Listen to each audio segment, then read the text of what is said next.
Okay, so good morning, everyone. Please let me know whether I'm audible and visible, all those doing online.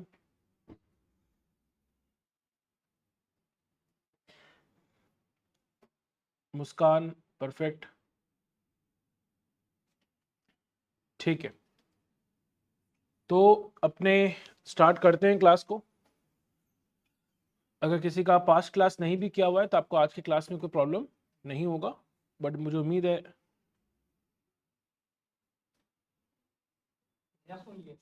हाँ,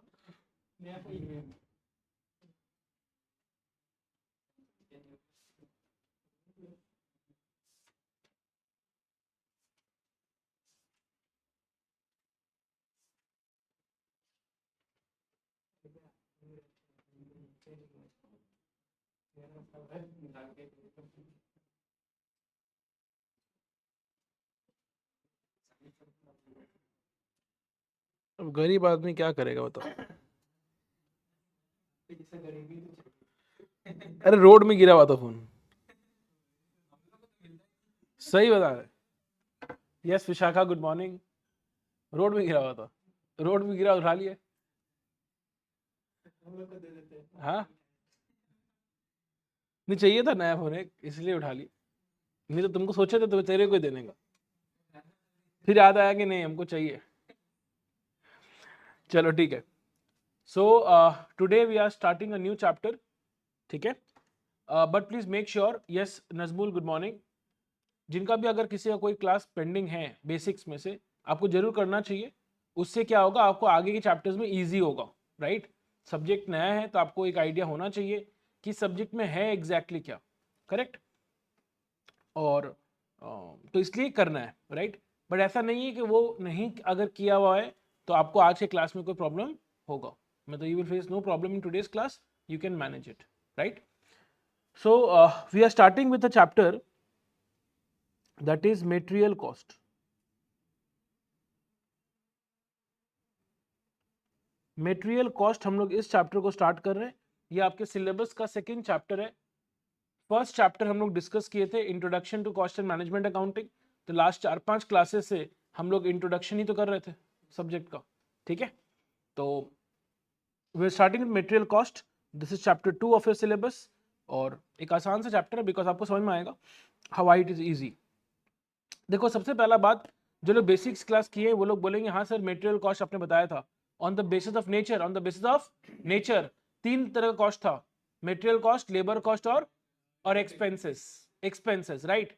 sir इसका मतलब क्या मैं ये बोल सकता हूं कि इस चैप्टर में आप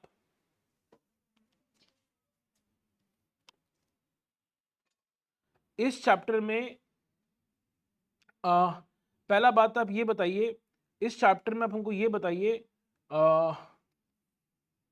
ये आपका मतलब इसमें आप डायरेक्ट मटेरियल कॉस्ट का बात कर रहे हैं या फिर इनडायरेक्ट मटेरियल कॉस्ट का बात कर रहे हैं, आप किसका बात इसमें कर रहे हैं, दोनों का बात कर रहे हैं, ठीक है।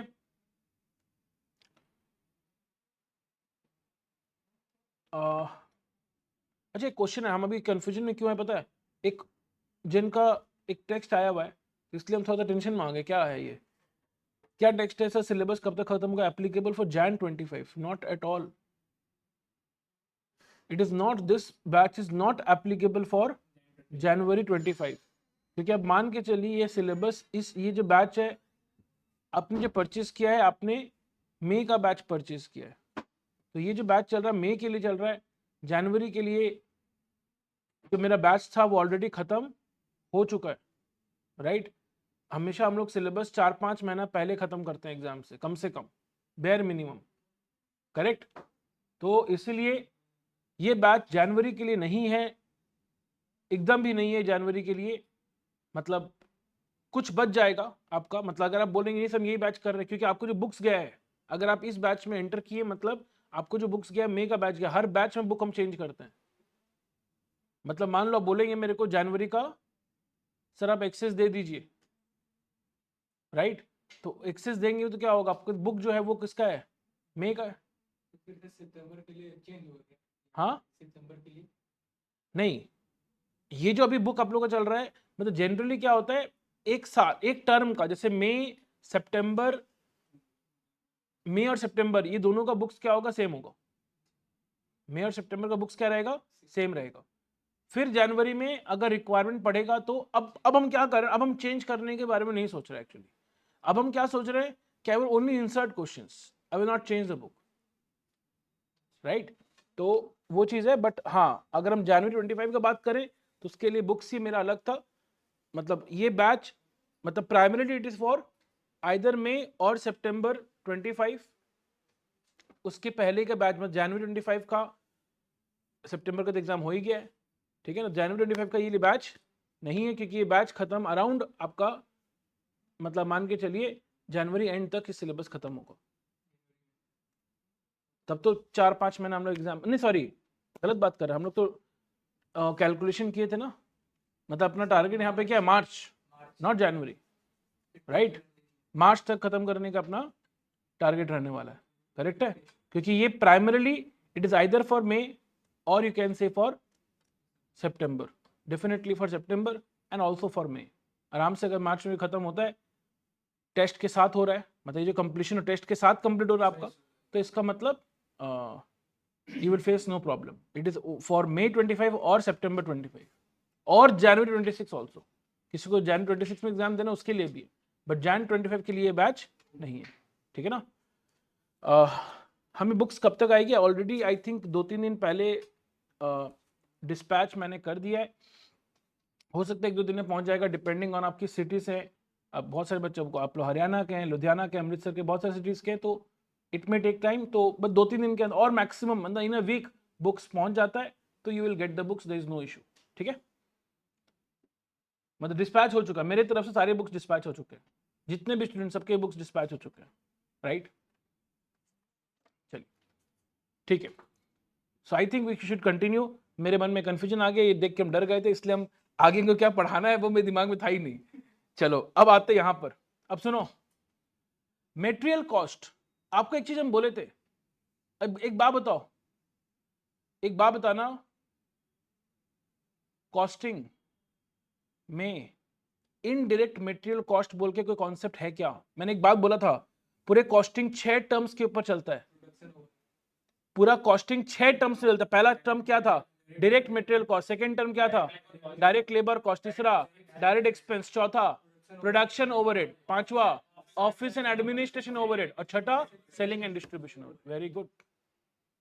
इसका मतलब तुमको अब क्या समझ में आ रहा है, मतलब इस चैप्टर में मटेरियल कॉस्ट का मतलब हम किसका बात करने वाले हैं, डायरेक्ट मटेरियल कॉस्ट का। क्योंकि अगर इनडायरेक्ट मटेरियल कॉस्ट होता तो चैप्टर का नाम ओवरहेड्स होता, ना कि मटेरियल कॉस्ट लिखते। तो when I am talking about material cost, that means इस चैप्टर में किसका बात कर रहे हैं, डायरेक्ट मटेरियल का बात कर रहे हैं। एक बार के लिए मैंने ऑलरेडी ये डेफिनेशन बताया हुआ, हम दोबारा लिखवाएंगे भी, बट हम देखना चाहते हैं आप लोग, क्योंकि मैंने बताया था आप रिवाइज करके आएंगे बेसिक्स का। तो डायरेक्ट मटेरियल कॉस्ट का कोई डिफाइन करेगा, what is direct material cost? Direct जो हम लोग के प्रोडक्ट में देखा और इकोनॉमिक फीचर। Very good. दो कंडीशन था, पहला कंडीशन था वो मटेरियल, वो टैंजिबल चीज जो प्रोडक्ट में दिखे, और दूसरा इकोनॉमिकली फिजिबल होना चाहिए, उसका कॉस्ट निकालना फॉर एवरी यूनिट। तब उस खर्चे को हम लोग क्या बोलते हैं, डायरेक्ट मटेरियल कॉस्ट। जैसे एक शर्ट, मैंने एलन सोली कंपनी का अगर हम बात करते हैं, तो एलन सोली कंपनी क्या बनाता है, शर्ट बनाता है, ट्राउजर्स बनाता है। तो अगर एलन सोली के लिए बात करें, तो शर्ट बनाने के लिए जो कपड़ा यूज कर रहा है वो क्या हो गया, ऑब्वियसली डायरेक्ट मटेरियल कॉस्ट। क्यों? क्योंकि प्रोडक्ट में दिख भी रहा है। और नंबर 2, ऑब्वियसली एक शर्ट बनाने के लिए अगर 2 मीटर कपड़ा चाहिए, तो एक शर्ट बनाने के कारण कपड़ा का खर्चा कितना है वो निकाल पा रहे कि नहीं निकाल पा रहे, निकाल पा रहे।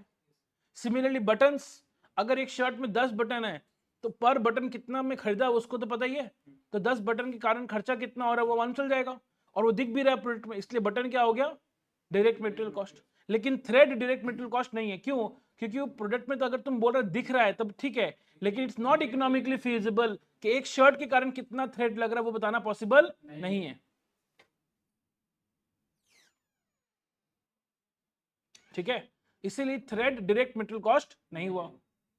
जैसे एक और एग्जांपल हम लिए थे, जैसे राजमिस्त्री, राजमिस्त्री क्या करता है, फर्नीचर बनाता है, राजमिस्त्री, कारपेंटर इंग्लिश में, ठीक है। तो कारपेंटर हिंदी में तो राजमिस्त्री बोलते हैं कि नहीं बोलते, राजमिस्त्री तो बोलते हैं, ठीक है। सुनो अब, तो कारपेंटर, तुम लोग ज्यादा अंग्रेज हो गए तो क्या करना, कारपेंटर, ठीक है।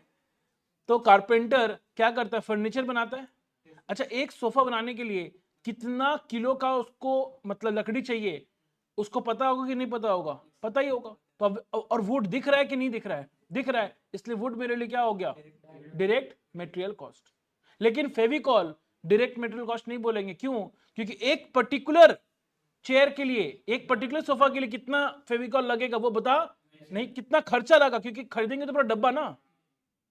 तो एक चेयर बनाने में कितना फेविकॉल का खर्चा लग रहा है बताना पॉसिबल नहीं है, इसलिए हम फेविकॉल को डायरेक्ट मटेरियल कॉस्ट नहीं बोलेंगे। अगर हम मिठाई वाले का बात करते हैं, अगर मान लो बर्फी बना रहा है, बर्फी, तो उसको पता है एक बर्फी बनाने के लिए कितना दूध चाहिए, वो डेफिनेटली उसको पता है। एक बर्फी में कितना काजू डालेगा उसको पता है, यस और नो। अकॉर्डिंगली ये सब क्या हो गया, डायरेक्ट मटेरियल कॉस्ट। पक्का, परफेक्ट। चलिए डेफिनेशन लिख लेते हैं।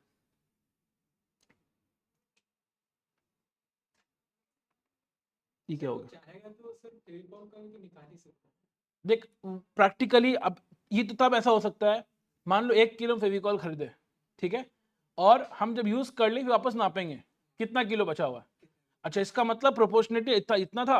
तुमको क्या लगता है प्रैक्टिकली ऐसा कोई भी राजमिस्त्री, कोई भी कारपेंटर करता होगा या नहीं करता होगा, नहीं करता होगा। वो अप्रोक्सीमेटली चार्ज कर लेता होगा, और ये अप्रोक्सीमेट तरीका किसके लिए एप्लीकेबल होता है, ओवरहेड्स के लिए ही एप्लीकेबल होता है। जितने भी डायरेक्ट कॉस्ट होते हैं वो हमेशा एक्चुअल बेसिस में निकाला जाता है, correct.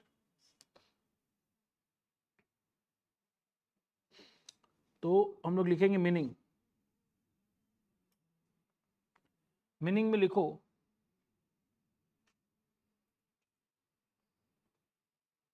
those raw material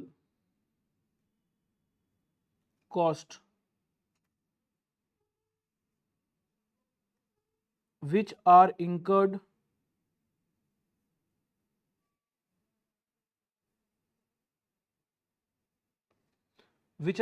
specifically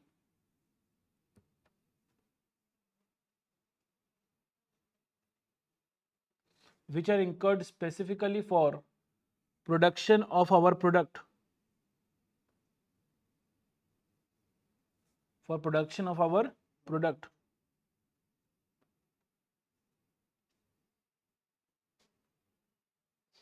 or in other words,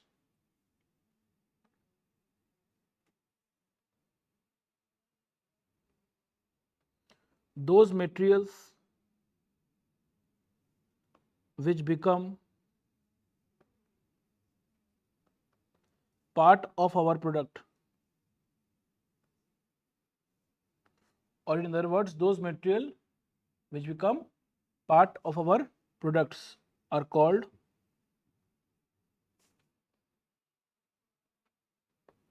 direct material, are called direct material.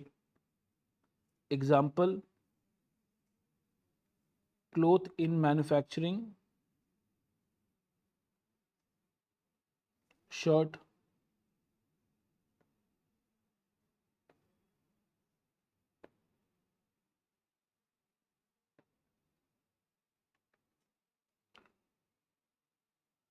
wood in making furniture, etc.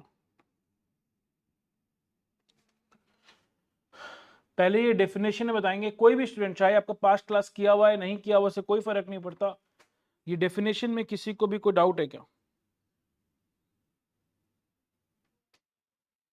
ये डेफिनेशन में किसी को कोई भी तरह का डाउट है क्या, फटाफट बताएंगे। एनीवन, नहीं, चले आगे। सर ये डेफिनेशन तो पहले भी बताए हैं, किसमें, बेसिक्स लेक्चर में। तो सर मतलब इस चैप्टर में पढ़ाएंगे फिर आप क्या, मतलब ये तो पता है हम लोग को, what are you actually going to teach in this particular chapter. No, try to understand हम लोग इस चैप्टर में क्या पढ़ने वाले हैं। अच्छा एक बात बताओ, मैंने लास्ट डे में आपको एक चीज बोला था, एकदम लास्ट डे के लास्ट में एकदम बोला था कि पूरे कॉस्टिंग में हम लोग जो कॉस्ट निकालते हैं वो एक्सपेक्टेड कॉस्ट निकालते हैं, वो एक्चुअल कभी नहीं निकालते। क्यों? क्योंकि हमेशा कॉस्ट कब निकालता है? प्रोडक्शन से पहले निकलता है। तो एक बात बताओ, प्रोडक्शन करने से पहले अगर कॉस्ट निकालना है तो क्या हम एस्टिमेट करते होंगे कि पूरे साल भर में कितना हमको, जैसे मान लो एक शर्ट, एलन सोली कंपनी का बात करते हैं, तो एलन सोली ये एस्टिमेट करता होगा कि नहीं एस्टिमेट करता होगा कि साल भर में मेरे यहां पर कितने शर्ट का डिमांड होने वाला है? ये एस्टिमेट करता होगा कि नहीं करता होगा? करता ही होगा ना। अरे अगर ये एस्टिमेट ही नहीं करेगा तो उसको समझ में कैसे आएगा कितना पैसा का रिक्वायरमेंट है? पैसा अरेंज करना पड़ता है कि नहीं करना पड़ता है? पैसा अरेंज करना पड़ता है। तो कितना पैसा जिसको मालूम है, तो एस्टिमेट तो हर कंपनी करता है कि कितना मेरा डिमांड कितना होने वाला है। अरे आज हम एस्टिमेट किए होंगे ना कि मेरे यहाँ पे कितने स्टूडेंट, तभी तो ये जगह में पढ़ा रहे हैं हम। अगर मेरा एस्टिमेट ही कम होता तो हमको छोटा जगह में पढ़ाते हैं, खाली एक रूम लेके पढ़ा रहे होते हैं। इतना सारा इतना बड़ा रिसेप्शन, इतने सारे मतलब क्लासरूम्स क्यों होता मेरा? क्योंकि मेरा एस्टिमेट है ना एक, क्या इतना बच्चा तो होगा ही मेरे यहाँ पर, यस और नो। तो हर बिजनेस ही एस्टिमेट के बेसिस में चलता है। तो ऑब्वियस बात है, एक बिजनेसमैन एस्टिमेट, एलन सोली यहां पर एस्टिमेट किया ही होगा कि क्या एस्टिमेट किया होगा कि कितना शर्ट का डिमांड होने वाला है। जब वो ये एस्टिमेट कर पा रहा है कि कितना शर्ट का मेरा डिमांड होने वाला है, तो ये जरूर एस्टिमेट कर पा रहा होगा कि हमको कितना कपड़ा चाहिए, कितना मीटर कपड़ा चाहिए। अरे अगर एक शर्ट बनाने में 2 मीटर कपड़ा चाहिए और मेरा एस्टिमेट है कि 10,000 शर्ट का डिमांड आएगा, तो हमको मालूम है ना कि 20,000 मीटर का कपड़ा चाहिए मेरे को, यस और नो। तो साल भर में कितना मीटर कपड़ा चाहिए ये तो मेरे को मालूम है। बट इस चैप्टर में क्या सीखेंगे हम? सबसे पहला चीज सीखेंगे कि एक बार में कितना कपड़ा खरीद, एक बार में कितना हम क्लोथ खरीदे। क्योंकि समझो, अगर मेरे को पता है कि साल भर में कितना चाहिए, हमको 20,000 मीटर का कपड़ा चाहिए, तो क्या ऐसा है क्या कि एक बार में पूरा 20,000 मीटर खरीद लेते होंगे हम लोग? नहीं। अरे एक बार में अगर 20,000 खरीद लेगा, पड़े पड़े खराब होगा ना कपड़ा, तो हम तो इंस्टॉलमेंट में खरीदते होंगे ना अपने सप्लायर से। अब क्वेश्चन आता है कि सर एक बार में कितना खरीदे? एक बार में 2,000 मीटर खरीदे, एक बार में 5,000 मीटर खरीदे, एक बार में 1,000 मीटर खरीदे, कितना खरीदना चाहिए? ये डिसीजन कैसे लिया जाए? ऑब्वियसली हम एक बार में उतना ही खरीदना चाहेंगे ताकि मेरा, नहीं जितना लगेगा वो तो पता है साल भर में 20,000 चाहिए, बट एक बार में उतना हम खरीदना चाहेंगे ताकि मेरा ओवरऑल साल भर का कॉस्ट क्या पड़ना चाहिए? कम पड़ना चाहिए। क्योंकि समझो, अगर एक बार में अगर तुम कम कम मंगाएगा तो हर बार तुम्हें ट्रक का भाड़ा लगेगा, और एक बार में कम कम मंगाएंगे तो ट्रक का भाड़ा बार बार लगेगा। एक बार में तुम ज्यादा मंगाएगा तो ट्रक का भाड़ा कम बार लगेगा। लेकिन एक और प्रॉब्लम है, एक बार में तुम ज्यादा मंगाएगा, रखने का खर्चा बढ़ जाएगा। एक बार में कम मंगाएंगे तो कस्टमर लॉस होने का चांस है। आपको समझ में आ रहा है? तो बहुत सारा प्रॉब्लम है। तो वो डिसीजन कैसे लिया जाए कि एक बार में मेरे को कितना क्वांटिटी खरीदना चाहिए, वो हम लोग सबसे पहले पढ़ेंगे यहां पर इन आवर फर्स्ट टॉपिक। वो टॉपिक का नाम क्या है बाद में बताते हैं। हाँ, मेटेरियल कॉस्ट चैप्टर का नाम है, उसका एक पार्ट का बात है, ठीक है। दूसरा चीज यहां क्या पढ़ेंगे हम लोग? दूसरा चीज पढ़ेंगे कि खरीदना कब चाहिए। खरीदना कब चाहिए मतलब नहीं समझे? मतलब मेरे स्टॉक में, क्योंकि देखो फर्स्ट टाइम जो खरीदे वो ठीक है, बट सेकेंड टाइम कब खरीदे, मतलब स्टॉक में कितना बचा हुआ रहे कि हमको खरीद लेना चाहिए। क्योंकि समझो, अगर ज्यादा स्टॉक बचा हुआ तुम खरीदेगा तो तुम्हारा क्या होगा? स्टॉक को रखने का खर्चा बढ़ जाएगा। अच्छा, अगर तुम कम रख के खरीदने का कोशिश करेगा तो कस्टमर का लॉस होने का चांस है। तो ये खरीदना, कितना स्टॉक रख के खरीदना चाहिए, वो डिसीजन कैसे लिया जाता है, या वो डिसाइड कैसे होता है कितना स्टॉक रख के खरीदना चाहिए, वो कैसे डिसाइड होता है? अच्छा, क्या तुमको लग रहा है, क्या ये सब जो बात हम बोल रहे हैं, क्या ये रियल लाइफ वाइज बात है कि नहीं है? एकदम, ये तो होता ही है। अच्छा, तीसरा, अच्छा हम लोग क्या बनने वाले हैं? चार्टर्ड अकाउंटेंट बनने, ऑब्वियसली। ठीक है, क्या डाउट है इसमें कुछ? हाँ, नहीं ना? हाँ, हम लोग क्या बनने के लिए आए? सीए बनना है। सीए बनने के बाद तुमको क्या, अच्छा रॉ मटेरियल कहाँ रहता है? स्टोर्स में रहता है। What do you think as a chartered accountant, तुम जाके स्टोर्स का मैनेजर बनने वाला है या फिर कंपनी के हेड ऑफिस में बैठ कर तुम काम करने वाला है? ऑब्वियसली सर, क्या बात कर रहे हैं, अगर ऐसे काम होता तो फिर बीकॉम करके नौकरी कर लेते ना, स्टोर का काम तो मिल जाता हमको। हम आए हैं सीए करने के लिए, इसका मतलब क्या है कि हमको ऑफिस में बैठना है, एसी में बैठना है और अच्छे से काम करना है, पैसा कमाना है, यस और नो? तो सर ऑफिस में अब क्या है, तीसरा पॉइंट यहां पर क्या है कि सर ऑफिस में बैठकर अब चार्टर्ड अकाउंटेंट्स क्या करते हैं, कुछ स्टॉक लेवल्स बताते हैं, क्योंकि देखो हम लोग को इन्वेंट्री को मैनेज भी तो करना है, ज्यादा नहीं होना चाहिए, कम नहीं होना चाहिए, खराब नहीं होना चाहिए, ये सब इसको क्या बोलते हैं, इन्वेंट्री मैनेजमेंट। तो चार्टर्ड अकाउंटेंट्स क्या करते हैं, हम तुमको अभी क्या कर रहे हैं, चैप्टर का ओवरऑल आइडिया दे रहे हैं कि इस चैप्टर में पढ़ने क्या क्या वाले हैं, फिर स्टार्ट करेंगे एक टॉपिक। तो अभी मन में कोई क्वेश्चन है भी तो रख के रखो, क्योंकि अभी तुमको सिर्फ क्या कर रहे हैं, आइडिया दे रहे चैप्टर में क्या है। ऑब्वियसली क्वेश्चन माइंड में आ सकता है, ऐसा हुआ तो तभी हम कुछ पढ़ाएं नहीं है, ठीक है। हम लोग नेक्स्ट क्या बात करना कि ऑफिस में बैठ के चार्टर्ड अकाउंटेंट्स क्या करते हैं, कुछ लेवल्स बताते हैं। जैसे एक टर्म आएगा मैक्सिमम लेवल, एक टर्म आएगा मिनिमम लेवल। ये मैक्सिमम लेवल का मतलब कि एक ऑर्गेनाइजेशन के पास मैक्सिमम कितना स्टॉक रहना चाहिए। सर क्या बात कर रहे हैं, मतलब मैक्सिमम कितना स्टॉक रहना चाहिए वो भी सीए बताएगा, और वो क्यों बता रहा है। पहला क्वेश्चन देखो, पहला क्वेश्चन का जवाब यही है, अगर मैक्सिमम लेवल से भी ज्यादा किसी दिन तुम्हारे पास स्टॉक हो रहा है, इसका मतलब तुम्हारा डिमांड कम है। तभी तो तुम क्या कर रहा है, तुम तो एक लेवल सेट कर दिया था कि इतना स्टॉक जब बचेगा तब मंगा लेना, लेकिन फिर भी उस लेवल को क्या हो रहा है, वो ब्रिज कर जा रहा है और ज्यादा हो गया है। मतलब क्या हुआ, तुम्हारा स्टॉक जो है बिक नहीं रहा है, तभी वो क्या हो रहा है, पाइलअप होते जा रहा है, तभी वो मैक्सिमम लेवल क्या ब्रिज हुआ है। तो अगर डिमांड तुम्हारा कम है तो तुमको यहाँ डिसीजन लेने का बात आ रहा है कि हमको इस प्रोडक्ट को और कंटिन्यू करना है कि नहीं करना है, या फिर हमको धीरे धीरे मंगाना चाहिए। शायद जो लेवल आप सेट करके रखे थे, इतना स्टॉक बचने पर खरीदना है, हमको और वेट करना चाहिए। तो यहां पर कुछ सोचने का बात आएगा ना कि अगर मैक्स, अच्छा मिनिमम लेवल मतलब नाम से समझ आ रहा है, इससे नीचे स्टॉक नहीं जाना चाहिए। अगर उससे स्टॉक नीचे जा रहा है टाइम से पहले, मतलब डिमांड बहुत ज्यादा है, डिमांड बहुत ज्यादा है। वी नीड टू रिविजिट कि स्टॉक को कब खरीदना है कब नहीं खरीदना है, ध्यान देना होगा स्टॉक के ऊपर। तो ये सब हम लोग पढ़ने वाले हैं थर्ड पॉइंट के अंदर में, जो कि हम बोले सीएलओ क्या करता है, ऑफिस से बैठे कुछ स्टॉक लेवल्स के बारे में बताते हैं, राइट। ये हो गया हम लोग का किसका, तीसरा बात। पता एक्चुअल में तुम देखे सोचेगा एक चीज, ये सारा चीज घर में भी होता है, ये सारा चीज घर में भी होता है। मम्मी करती है दिन भर, मम्मी को पता है किचन में दाल कितना चाहिए, साल भर में कितना दाल कंज्यूम होता है, मम्मी को पता है कि नहीं पता है, पता है। अच्छा एक बार में मम्मी को पता है कितना खरीदना है, उतने पापा को या तुमको बोलती है जाओ दाल लेके आओ, इतना किलो लेके आओ। तो मम्मी क्या डिसाइड की ना, कितना दाल अगर मंगवाते हैं एक बार में तो वो सही रहेगा।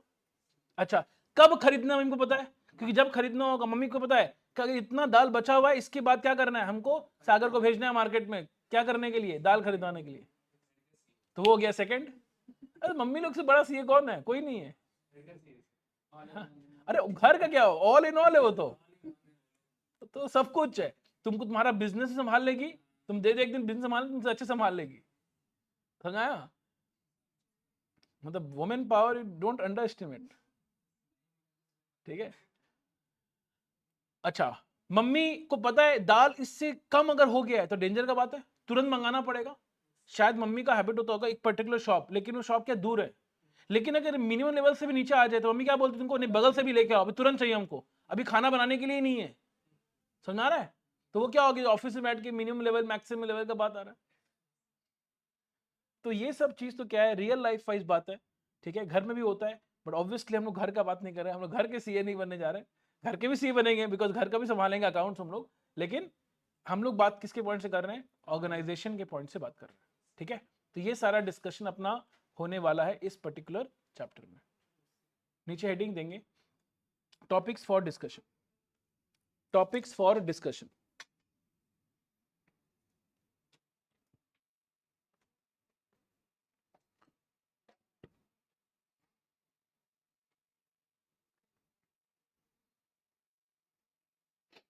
टॉपिक्स फॉर डिस्कशन, ठीक है। सबसे पहले हम लोग क्या पढ़ेंगे, सबसे पहला टॉपिक का नाम होगा economic order quantity. So what is economic order quantity, it is nothing but क्या है ये, जो हम बात करते हैं एक बार में कितना खरीदना चाहिए, वही है इकोनॉमिक ऑर्डर क्वांटिटी। अच्छा इकोनॉमिक ऑर्डर क्वांटिटी का एक और नाम होता है रीऑर्डर क्वांटिटी। ये हम लोग क्या करेंगे, सबसे पहले पढ़ेंगे। सेकेंड टॉपिक अपने क्या पढ़ेंगे, reorder level. Reorder level, reorder level मतलब रीऑर्डर, दोबारा ऑर्डर कब करें, दोबारा ऑर्डर कब करें, जो सेकेंड क्वेश्चन था। Number 3, other inventory control levels. Other inventory control levels, जो बोले थे ना ऑफिस में बैठ के हम लोग बताते हैं वेरियस स्टॉक लेवल्स के बारे में, तो ये हो गया point number 3, topic number 3। Topic 4 में अपने क्या पढ़ेंगे, एक नया टर्म लिख रहे हैं, लिखो पहले समझते हैं। Inventory holding period and inventory turnover ratio.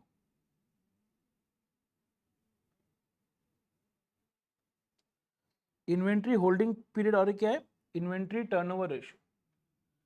Try to understand by the name inventory holding period. अच्छा, कौन सा इन्वेंट्री का बात कर, बिकॉज इन्वेंट्री रॉ मटेरियल का भी होता है, इन्वेंट्री फिनिश गुड्स का भी होता है, इन्वेंट्री WIP का भी होता है। तो व्हाट डू यू थिंक, हम किसका इन्वेंट्री का यहाँ बात कर रहे हैं? Obviously raw material, chapter raw material के ऊपर है। तो रॉ मटेरियल इन्वेंट्री का होल्डिंग पीरियड मतलब, होल्डिंग पीरियड मतलब, होल्डिंग पीरियड का मतलब हो गया कि जो रॉ मटेरियल हम खरीदे हैं वो मेरे स्टॉक में कितने दिन तक हम होल्ड करके रख रहे हैं। जैसे मान लो आज हम एक पर्टिकुलर रॉ मटेरियल खरीदे, खरीदने के बाद कहाँ आता है, स्टोर्स में आता है, और जब भी फैक्ट्री में रिक्वायरमेंट होता है तब क्या होगा, स्टोर से निकल के फैक्ट्री में जाता है। जैसे मान लो आज 1 तारीख, आज हम क्या किए, रॉ मटेरियल आया मेरे पास, लेकिन पता है फैक्ट्री में इस रॉ मटेरियल का डिमांड कब आया, मान लो 20 तारीख को, तो इस इन्वेंट्री का होल्डिंग पीरियड क्या होगा, 19 डेज। खरीदे आज है और 20 तारीख को फैक्ट्री में रिक्वायरमेंट आ रहा है, मतलब होल्डिंग पीरियड कितना हो गया, 19 डेज। समझ में आ रहा है? तो इन्वेंट्री होल्डिंग पीरियड मतलब कि इन्वेंट्री को हम स्टॉक में कितने दिन तक होल्ड करके रखें। अच्छा, मान लो 2 तरह का रॉ मटेरियल है, रॉ मटेरियल ए और raw material B. Raw material A का होल्डिंग पीरियड पता है कितने, 20 डेज है, और रॉ मटेरियल बी का होल्डिंग पीरियड 32 डेज है। क्या बोले, ए का कितना होल्डिंग पीरियड है, 20 डेज, बी का कितना है, 32 डेज। इससे तुमको क्या समझ में आ रहा है, सर 32 दिन बाद डिमांड, मतलब किसका डिमांड ज्यादा है, ए का, क्योंकि ए जल्दी जल्दी क्या हो रहा है, फैक्ट्री में जा रहा है, मतलब ए का डिमांड ज्यादा है, A is fast moving whereas B is slow moving. मतलब हमको ए में ज्यादा ध्यान देने का रिक्वायरमेंट है क्योंकि उसका जल्दी स्टॉक खत्म होने का चांसेस है, क्योंकि उसका होल्डिंग पीरियड क्या है, कम है। तो इन्वेंट्री टर्नओवर रेशियो पता क्या है, इन्वेंट्री टर्नओवर रेशियो मतलब कि एक साल में मेरे पास जो रॉ मटेरियल की इन्वेंट्री है वो कितने बार फिनिश गुड्स में टर्न हो रहा है, कितने बार फिनिश गुड्स में टर्न हो रहा है। ऑब्वियस बात है, जिसका होल्डिंग पीरियड कम होगा वो ज्यादा बार कन्वर्ट होगा फिनिश गुड्स में, है कि नहीं? और जिसका होल्डिंग पीरियड ज्यादा होगा वो कम बार फिनिश गुड्स में कन्वर्ट होगा। क्या आपको ये बात समझ में आ रहा है कि नहीं आ रहा है? तो ये टॉपिक बहुत इजी टॉपिक एक्चुअली है, बहुत ज्यादा इजी टॉपिक है, इसलिए अभी तक एक ही बार इसके ऊपर क्वेश्चन पूछा हुआ है, वो भी कब पूछा था, नवंबर 2021 में।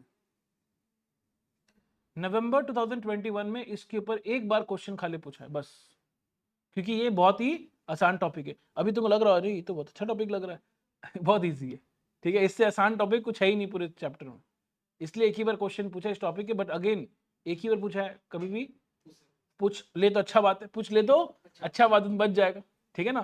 तो ये वो टॉपिक है, पढ़ेंगे बाद में हम लोग डिटेल्स में, तब तुमको समझ में आ जाएगा। नेक्स्ट टॉपिक नंबर 5 लिखो, raw material cost calculation. Raw material cost calculation, sir ये समझ में नहीं आया, ये क्या बोलना चाह रहे हैं? यहां पर हम ये बात करने वाले हैं कि रॉ मटेरियल कॉस्ट में क्या क्या आता है।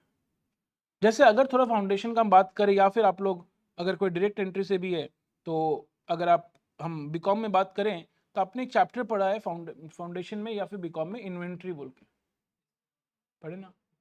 इन्वेंट्री में, इन्वेंट्री कॉस्ट में क्या क्या आता है, इन्वेंट्री कॉस्ट में क्या क्या आता है, वो शायद आपको बताया गया होगा कि AS2, जो कि इन्वेंट्री वैल्यूएशन अकाउंट से थोड़ा बात कर रहे हैं हम, AS2 के हिसाब से डिफाइन किया हुआ है कि इन्वेंट्री कॉस्ट में क्या क्या आता है। जैसे इन्वेंट्री की कॉस्ट, परचेज कॉस्ट तो आता ही है, उसके अलावा हम लोग क्या पढ़े कि जो भी खर्चा करना पड़े परचेज करने के कारण, वो सब क्या होता है, पर इन्वेंट्री कॉस्ट में आता है। जैसे कि फ्रेट, अगर हम फ्रेट इंकर कर रहे हैं तो वो इंकर क्यों किए? परचेज करने के लिए। तो फ्रेट क्या होगा? मतलब इन्वेंट्री की कॉस्ट में आएगा। फिर अगर रास्ते में खराब नहीं हो जाए उसके लिए हम ट्रांजिट इंश्योरेंस करवाते, क्या कराते हैं? Transit insurance. तो इसलिए ट्रांजिट इंश्योरेंस भी आएगा। तो वही टॉपिक है यहाँ पर कि क्या रॉ मटेरियल के कॉस्ट में हम लोग क्या क्या एलिमेंट्स जिसको कंसिडर करते हैं, क्या क्या एलिमेंट्स जिसको कंसिडर नहीं करते हैं, वो सारा डिस्कशन यहाँ पर होने वाला है। समझ में आया? बाद में पूछेंगे हम, अभी हम नाम नहीं ले रहे। जब टॉपिक आएगा तब तुमसे कुछ क्वेश्चंस पूछेंगे जो आपको पता होना चाहिए, चाहे आप डायरेक्ट एंट्री से हो चाहे फाउंडेशन पास से, वो बेसिक आइडिया सबको होना चाहिए। वो उस टॉपिक में तुमसे कुछ कुछ क्वेश्चंस हम जरूर पूछेंगे। ठीक है, टॉपिक नंबर 5 हो गया। Now next topic number 6, ABC system of inventory management. ABC system of inventory management.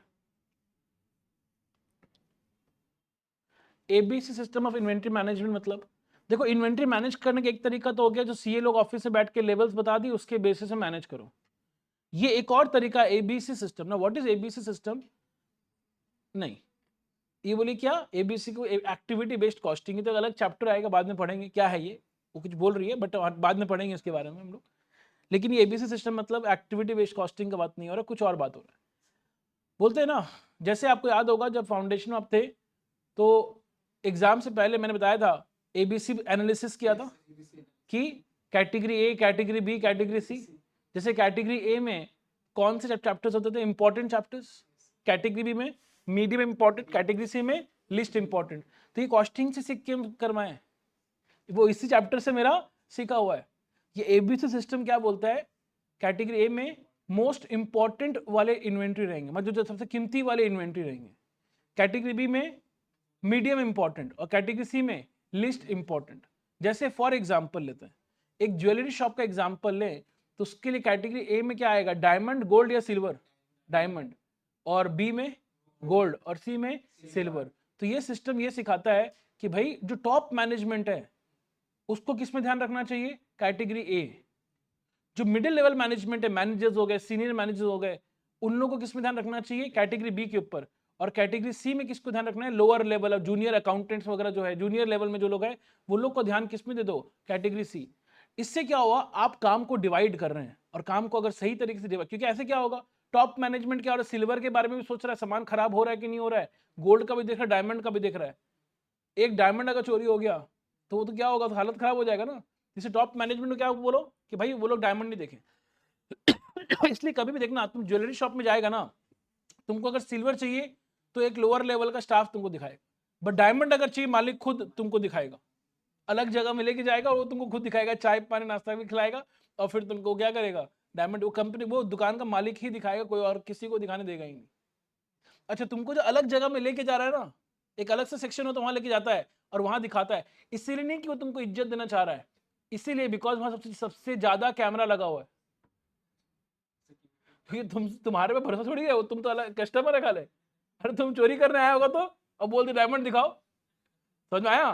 तो तुमसे कोई प्रेम नहीं है उसको, उसका सिक्योरिटी सबसे ज्यादा वहीं पर कोना में क्यों लेके जा रहा है कि भाग नहीं पाए तुम। गेट के बगल में कभी भी डायमंड नहीं होता है, वो एकदम अंदर जाके होता है डायमंड, कि भागने का ज्यादा स्कोप तुम्हारे पास नहीं रहे। समझ में आया? और ये एबीसी सिस्टम हर जगह है।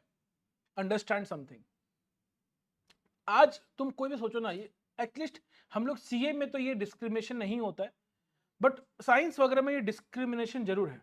जैसे अगर तुम कोई भी हम कोई किसी इंस्टीट्यूट का नाम नहीं ले रहे हैं, बट कोई भी इंस्टीट्यूट का एग्जांपल ले लो, वहां पे क्या होता है, जिसका पता है ना कि इस बच्चे का रैंक आएगा, मतलब फील हो गया मेरे को इस बच्चे का क्या आएगा? रैंक आएगा। तुम टीचर लोग को देखना, अलग अलग बैच होता है, अलग अलग बैच होता है। मतलब पहले मॉक टेस्ट होगा, एक तुम जब बैच में ज्वाइन करेगा ना, उन पे एक मॉक टेस्ट होगा, तुम्हारा स्कोर अगर 90 प्लस 90 परसेंटाइल एंड अप है, उसका एक अलग बैच है जिसमें कौन पढ़ाएंगे? एकदम टॉप फैकल्टीज पढ़ाएंगे। और मीडियम अगर तुम्हारा मार्क्स है उसके लिए अलग फैकल्टी है, और लेवल लोअर लेवल के लिए अलग फैकल्टी। जो ओनर होंगे ना वो मोस्टली किसे पढ़ाने वाले हैं? टॉप 90 परसेंटाइल एंड अबव वाले को पढ़ाने वाले हैं, क्योंकि उनका टारगेट क्या है? उनको रैंक दिलाए, मार्केटिंग करे कि देखो मेरे यहाँ से इतना रैंक है। समझ में आया? तो ये हर जगह है, सिर्फ it is not in goods, in service industry also this is the case. तुम एक चीज सोचो ना, फॉर एग्जाम्पल तुम फ्लाइट में जा रहा है, तुम खरीदा टिकट बिजनेस क्लास का, हम खरीदे इकोनॉमिक क्लास का, एयर होस्टेस लोग क्या किसके पीछे घूमेगा, मेरे पीछे कि तुम्हारे पीछे? तुम्हारे पीछे घूमेगा ना। अरे हम तो गरीब है, हम कहां से खरीदेंगे बिजनेस क्लास का? कुछ समझ में आ रहा है कि नहीं आता? हर जगह है कि जो मतलब मोस्ट इंपॉर्टेंट एलिमेंट्स है उस पर ध्यान ज्यादा रहता है टॉप मैनेजमेंट का। डिमांड से कोई मतलब नहीं, डिमांड से मतलब नहीं है, डिमांड से मतलब नहीं है, ठीक है ना। एंड लास्ट टॉपिक हम लोग क्या पढ़ेंगे, ये लास्ट टॉपिक है, that is valuation of inventory. Valuation of inventory मतलब obviously when I am talking about inventory that means I am talking about which inventory, raw material का इन्वेंट्री, उसका valuation. Valuation मतलब जो ईयर के and में stock जो बचा हुआ है, जो क्लोजिंग स्टॉक में बचा हुआ है, उसका वैल्यूएशन कैसे किया जाए। आपको याद होगा फाउंडेशन लेवल पे भी आप पढ़े हुए, जैसे इन्वेंट्री चैप्टर में याद होगा, क्लोजिंग स्टॉक का अगर वैल्यूएशन करना है बहुत सारा मेथड्स था, LIFO, FIFO, weighted average, simple average, तो वही सब मेथड्स का बात दोबारा आएगा। दोबारा से हम लोग यहाँ पर स्टोर लेजर बनाएंगे और स्टोर लेजर बनाकर हम लोग क्या करने वाले हैं, वैल्यूएशन करने वाले हैं, ठीक है। हाँ एकदम 10 मार्क्स का आएगा अगर आ गया तो इस चैप्टर का अगर हम तुमको आइडिया दें, अराउंड आप मान के चलो कि 10 से 15 नंबर का क्वेश्चन इस चैप्टर से जरूर आएगा। और आपको एक फील भी हो गया होगा कि सर ये चैप्टर हमको कहीं भी लगा नहीं कि मतलब बहुत ही मतलब पता नहीं हम सक पाएंगे उस टॉपिक को कि नहीं सक पाएंगे, सब लगा आसान ही है। तो yes, this chapter is very simple. और 10 से 15 नंबर का क्वेश्चन जब आएगा तो एक इंपॉर्टेंट वेटेज भी हो गया है कि नहीं। तो अपने को बहुत ध्यान से एक एक टॉपिक को करना है, right. So let's start with first topic, that is economic order quantity.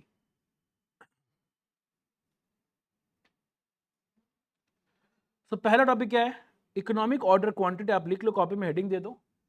अगर कोई बात हमको लगेगा जो यहाँ मिस्ड है लेकिन आपको पता होना चाहिए तो वो बात हम आपको लिखवा भी देंगे, ठीक है ना। Economic order quantity, topic number 1, economic order quantity.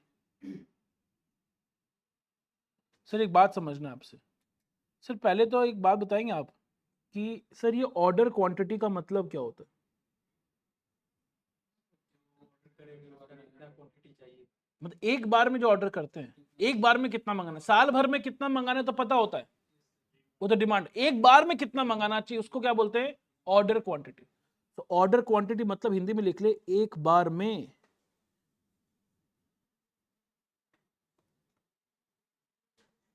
कितना क्वांटिटी खरीदना है। आप अपने लैंग्वेज में कुछ भी लिख सकते हैं, एक बार में कितना क्वांटिटी खरीदना है, इसको क्या बोलते हैं, ऑर्डर क्वांटिटी।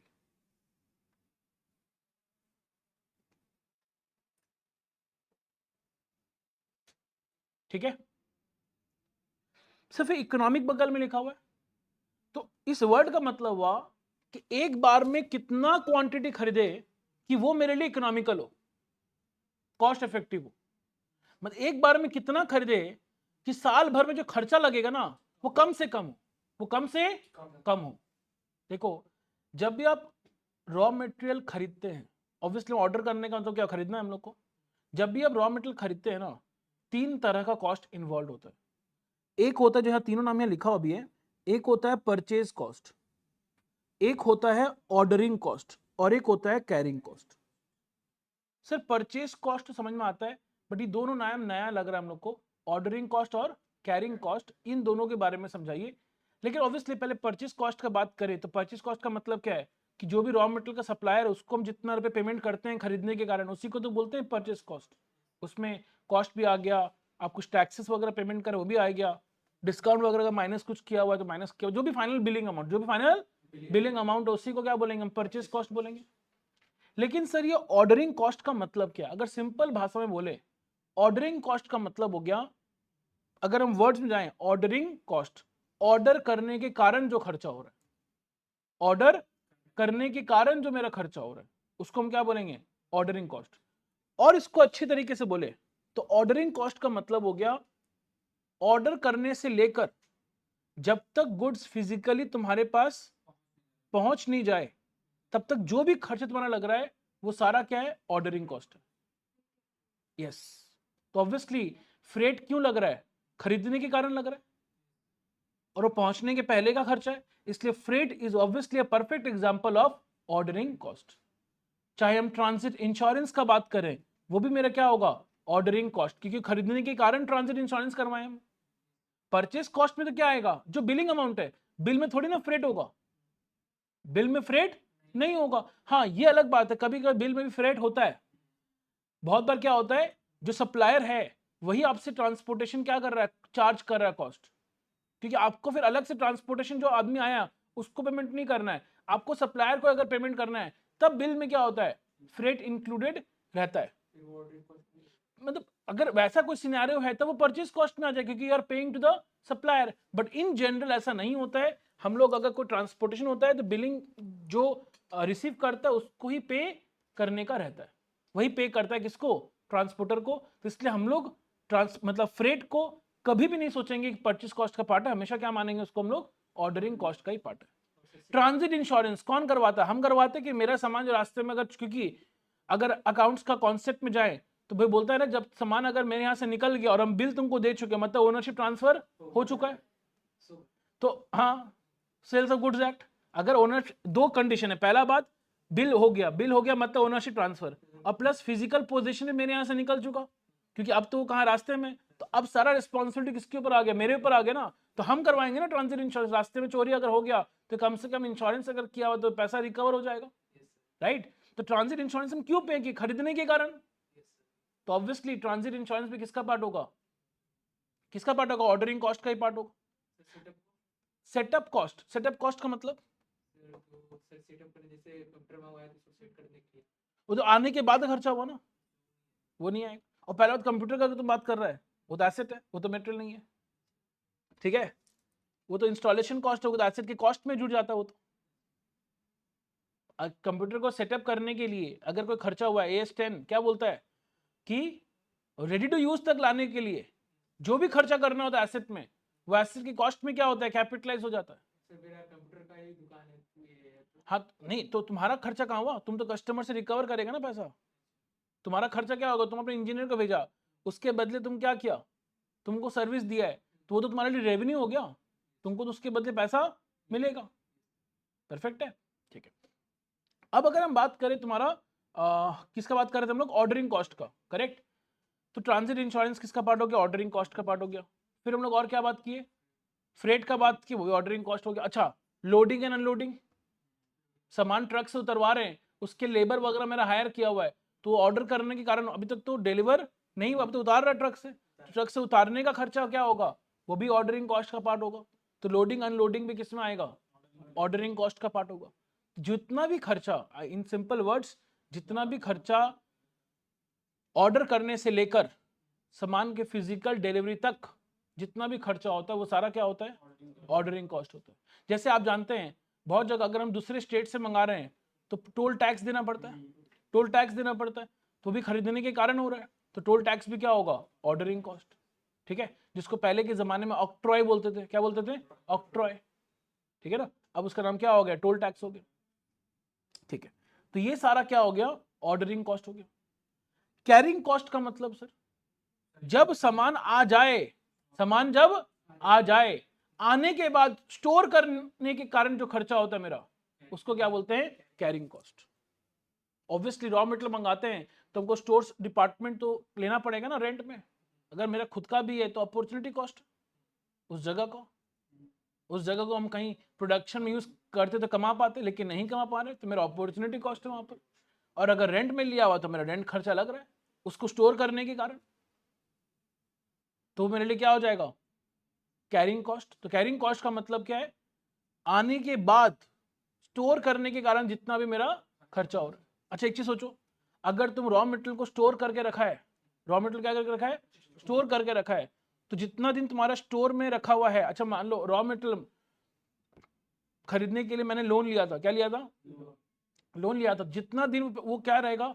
मेरे स्टोर में रहेगा, उतना दिन का जो इंटरेस्ट है वो मेरे पॉकेट से लगेगा। अच्छा, अगर बेच ही दिए तो कोई बात नहीं, कस्टमर से रिकवर हम कर चुके हो तो उसी से पेमेंट कर देंगे, लेकिन जब तक वो स्टोर में है तब तक का जो इंटरेस्ट का लॉस है वो तो मेरे पॉकेट से लग रहा है, वो तो मेरे लॉस हो गया एक तरह से। तो वो भी मेरे लिए क्या होगा, कैरिंग कॉस्ट, क्योंकि रखने के कारण मेरे पॉकेट से लग रहा है। अगर मेरे पास रखा हुआ नहीं रहता तो वो मेरे पॉकेट से नहीं लाता। पक्का। पड़े पड़े सामान खराब होता है, सामान खराब होने को अकाउंट्स में क्या बोलते हैं, ऑब्सोलिसिन। ऑब्सोलिसिन मतलब क्या होता है, खराब होना ना। तो खराब हो गया, फिर कुछ ठीक वगैरह कराना पड़ता है, तो उसका कारण वो क्यों हुआ, रखने के कारण। तो ऑब्सोलिसिन जो लॉस है मेरा, वो भी मेरे लिए क्या हो जाएगा, कैरिंग कॉस्ट। क्या आपको ये समझ में आ रहा है क्या कि ऑर्डरिंग कॉस्ट और कैरिंग कॉस्ट क्या होता है? सभी को बताएंगे, सभी को let me know in the chat also कि आपको ऑर्डरिंग कॉस्ट और कैरिंग कॉस्ट क्या होता है। क्या ये बात आपको समझ में आया है क्या? और सर फिर स्टोर से ये फैक्ट्री में सामान लेके जाए तो कैरी कॉस्ट में आएगा क्या? स्टोर से फैक्ट्री में लेके जाने का खर्चा जनरल डिस्टेंस होता नहीं है, बट अगर मानो थोड़ा सा डिस्टेंस अगर है भी तो वो कैरिंग कॉस्ट नहीं, क्योंकि अब वो क्या हो रहा है, फैक्ट्री में जा रहा है, फैक्ट्री में जा रहा है, तो उसको हम कैरिंग कॉस्ट का पार्ट नहीं बोलेंगे। कैरिंग कॉस्ट का मतलब क्या होता है, रखने के कारण जो मेरा खर्चा है। अब तो क्या हो रहा है, जा रहा है फैक्ट्री में, तो वो खर्चा मेरा कैरिंग कॉस्ट का पार्ट नहीं होगा, क्योंकि अब वो क्या होने वाला है, अब वो फिनिश गुड्स बनने जा रहा है। ठीक है, इसलिए वो मेरा किसका पार्ट नहीं होगा, कैरिंग कॉस्ट का पार्ट नहीं होगा। ठीक है, चलिए ठीक है। देखो यहाँ पर बहुत शॉर्ट में लोग डिफाइन किया ऑर्डरिंग कॉस्ट और कैरिंग कॉस्ट को। तो लोग ऑर्डरिंग कॉस्ट को क्या बोल रहे हैं, बोले ordering cost is a cost incurred to place an order. Order करने, बहुत सिंपल वर्ड्स में लिखा है कि ऑर्डर करने के कारण जो भी खर्चा होता है उसको हम लोग क्या बोलते हैं, ऑर्डरिंग कॉस्ट बोलते हैं। एग्जाम्पल क्या दिया, डॉक्यूमेंटेशन कॉस्ट। ऑब्वियसली आप अगर ऑर्डर प्लेस कर रहे हैं उसके लिए क्या होता है, पहले परचेज ऑर्डर प्लेस करते हैं। वो आपको क्या करता है, परचेज ऑर्डर जब प्लेस, पहले आप क्या कोटेशन मंगाते हैं, तो कोटेशन मंगाते हैं, फिर आप जो परचेज डिपार्टमेंट होता है, परचेज डिपार्टमेंट वो क्या करता है, उसका प्रिंट आउट लेता है, प्रिंट आउट लेकर जाता है बॉस के पास कि सर ये रेट ठीक है कि नहीं, अप्रूव करना है कि नहीं करना। जो मैनेजर है, परचेज मैनेजर, वही तो अप्रूव करता है। वो जो डॉक्यूमेंटेशन करना पड़ रहा है, प्रिंट करना पड़ रहा है, वो जो खर्चा हो रहा है वो भी तो ऑर्डर करने के कारण हो रहा है। इसलिए लोग एग्जाम्पल क्या दिया है, ऑर्डरिंग कॉस्ट का डॉक्यूमेंटेशन कॉस्ट एग्जाम्पल दिया है। ठीक है ना, बट इससे बेटर एग्जाम्पल्स क्या हो जाता है, जैसे कि फ्रेट, ट्रांजिट इंश्योरेंस,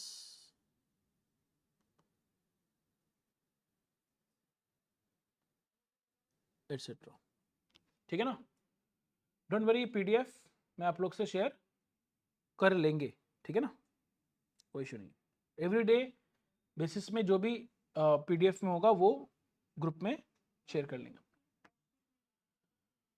वापस होगा वो वाला पीडीएफ।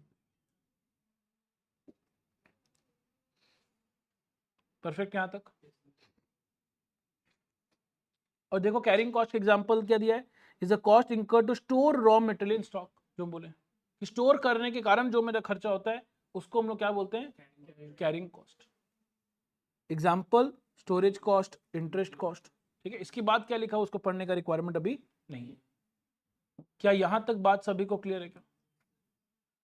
तो जब भी हम लोग सामान ऑर्डर करते हैं तो ऑर्डर करने के कारण क्या होता है, ऑर्डर करने के कारण तीन तरह खर्चा होता है। एक तो हो गया जो मेरा परचेस कॉस्ट लग रहा है, दूसरा मेरा क्या हो गया, जो ऑर्डरिंग कॉस्ट लग रहा है, और तीसरा क्या हो जाता है, कैरिंग कॉस्ट होता है।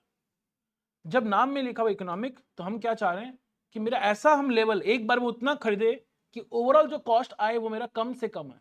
हम एक बार में उतना क्वांटिटी खरीदना चाहते हैं। देखो, ट्राई टू अंडरस्टैंड। ऑब्वियसली अगर हम एक बार में ज्यादा क्वांटिटी अगर हम परचेस कॉस्ट के पॉइंट से बात करें, अगर हम एक बार में ज्यादा क्वांटिटी खरीदेंगे, एक बार में कितना क्वांटिटी, ज्यादा क्वांटिटी खरीदेंगे, तो ज्यादा क्वांटिटी खरीदने पर क्या मिलता है, डिस्काउंट मिलता है। बल्क खरीदने पर डिस्काउंट मिलता है कि नहीं मिलता है, मिलता है। लेकिन एक बार में कम खरीदेंगे तो डिस्काउंट नहीं मिलेगा, तो इसलिए कंफ्यूजन हो रहा है, एक बार में ज्यादा खरीदे या एक बार में कम खरीदे। अच्छा, ऑर्डरिंग कॉस्ट के पॉइंट से बात करें, अगर एक बार में क्या करते हैं, ज्यादा खरीदते हैं, तो नंबर ऑफ ऑर्डर्स साल भर में ज्यादा होगा या कम होगा, कम होगा ना। अरे अगर साल भर का रिक्वायरमेंट कितना है, 20,000 है, और एक बार में हम बोल रहे एक बार में खरीदेंगे 5,000 मीटर, और वो क्या बोल रहे एक बार में खरीदेंगे हम 2,000 मीटर। अगर साल भर में 20,000 चाहिए और एक बार में 5,000 खरीद रहे हैं, तो हम ऑर्डर कितने बार प्लेस करेंगे, 4 बार। लेकिन अगर रिक्वायरमेंट 20,000 का और वो एक बार में 2,000 ही खरीद रहे, तो उसको ऑर्डर कितने बार करना पड़ेगा, 10 बार। तो हम ऑर्डर कम बार कर रहे हैं ना, तो अगर मेरा ऑर्डर कम होगा तो मेरा खर्चा भी कम होगा ऑर्डरिंग का। और वो 10 बार कर रहा है तो उसका खर्चा ज्यादा होगा, यस और नो। तो मतलब एक बार में क्वांटिटी अगर ज्यादा होगा तो ऑर्डरिंग कॉस्ट कम लगेगा। एक बार में ज्यादा क्वांटिटी खरीदेंगे तो परचेस कॉस्ट भी कम लग सकता है। देखो बहुत सारी दुकान ऐसा भी होता है फिक्स्ड प्राइस है, चाहे जितना भी खरीद लीजिए दाम मेरा फिक्स्ड है, इसमें हम लोग कोई डिस्काउंट नहीं देते हैं। तो दुनिया में दो तरह का बात है, एक हो गया जो डिस्काउंट देता है, एक होता है जो डिस्काउंट नहीं देता है। हम लोग दो कैटेगरी में डिस्कस करेंगे। एक बार हम लोग अभी डिस्कशन क्या कर रहे हैं, ऐसे लोगों का जो लोग डिस्काउंट देता ही नहीं है, जो लोग डिस्काउंट देता ही नहीं, but back of the mind ध्यान रखना कैसे भी लोग होते हैं जो ज्यादा क्वांटिटी खरीदने पर डिस्काउंट देते हैं, बट इतना जरूर, इसका मतलब अगर ऐसे लोगों का हम बात कर रहे हैं जो डिस्काउंट ही नहीं देते हैं, तब एक बार में चाहे कितना भी क्वांटिटी खरीद लो, आपका साल भर का जो परचेस कॉस्ट है तो फिक्स्ड ही आना है। एक चीज समझ, ये बोलता है हम एक बार में खरीदेंगे 2000 केजी 2000 मीटर, हम बोले एक बार में कितना खरीदेंगे 5000 मीटर, अल्टीमेटली साल भर में वो भी 20000 मीटर खरीदेगा और हम भी 20000 ही खरीदेंगे, और वो डिस्काउंट कुछ दे ही नहीं रहा है, तब तो दोनों के लिए परचेस कॉस्ट, एनुअल जो परचेस कॉस्ट है वो तो सेम ही आएगा। लेकिन एक चीज जो फर्क पड़ेगा वो है ऑर्डरिंग कॉस्ट में, क्योंकि हम अगर ज्यादा मंगा रहे हैं तो मेरा नंबर ऑफ ऑर्डर्स कम होगा, और वो अगर एक बार में कम मंगा रहा है तो नंबर ऑफ ऑर्डर्स ज्यादा होगा, तो ऑर्डरिंग कॉस्ट में डिफरेंस आएगा। किसका कम आएगा, मेरा कम आएगा और उसका ज्यादा आएगा। अब हम बात करते हैं कैरिंग कॉस्ट का, हम एक बार में ज्यादा मंगा रहे हैं, वो एक बार में कम मंगा रहा है, तो किसको ज्यादा बड़ा जगह चाहिए स्टोर करने के लिए, मेरे को। मतलब मेरे केस में क्या हो रहा है, ऑर्डरिंग कॉस्ट कम लग रहा है बट कैरिंग कॉस्ट ज्यादा लग रहा है।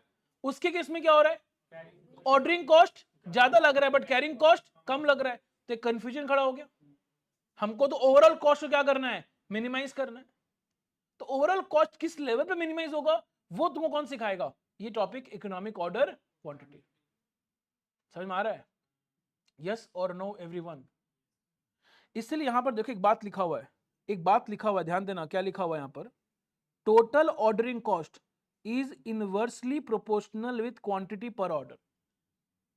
क्या लिखा हुआ है, total ordering cost is inversely proportional with quantity पर ऑर्डर। मतलब अगर एक ऑर्डर में नंबर ऑफ क्वांटिटीज क्या होगा, ज्यादा होगा, तो ऑर्डरिंग कॉस्ट कम हो जाएगा। ये तो होगा ही ना, मेरा नंबर ऑफ एक क्वांटिटी, एक ऑर्डर में मेरा क्वांटिटी ज्यादा था, उसका क्वांटिटी कम था, तो अगर एक बार में ज्यादा मंगाएंगे तो नंबर ऑफ ऑर्डर्स मेरा कम हो जाएगा, तो कॉस्ट कम होगा। तो अगर क्वांटिटी बढ़ाएंगे तो ऑर्डरिंग कॉस्ट कम होगा, तो इसको तो इनवर्सली प्रोपोर्शनल ही तो बोलते हैं। और अगर एक बार में ज्यादा मंगाएंगे तो उसका कैरिंग कॉस्ट क्या होगा, ज्यादा होगा। मतलब carrying cost and quantity are directly proportional, तो वही बात लिखा है, whereas total carrying cost is directly proportional with quantity per order। तो कंफ्यूजन हो गया, ऑर्डरिंग कॉस्ट का क्वांटिटी से इनवर्स रिलेशन है और कैरिंग कॉस्ट का डायरेक्ट रिलेशन है, तो ये समझ में नहीं आ रहा कौन सा क्वांटिटी ऑर्डर करे, यस और no. Is everyone clear about this, यहां तक पक्का 100%। अब देखो दो तरह का बात, सर ये तो समझ गए कि हमको ओवरऑल कॉस्ट को क्या करना है, कम करना है। इसे देखो स्टार्टिंग में लिखा हुआ भी है, it is economic order quantity का, it is the level at which total of purchase cost, ordering cost and carrying cost is lowest.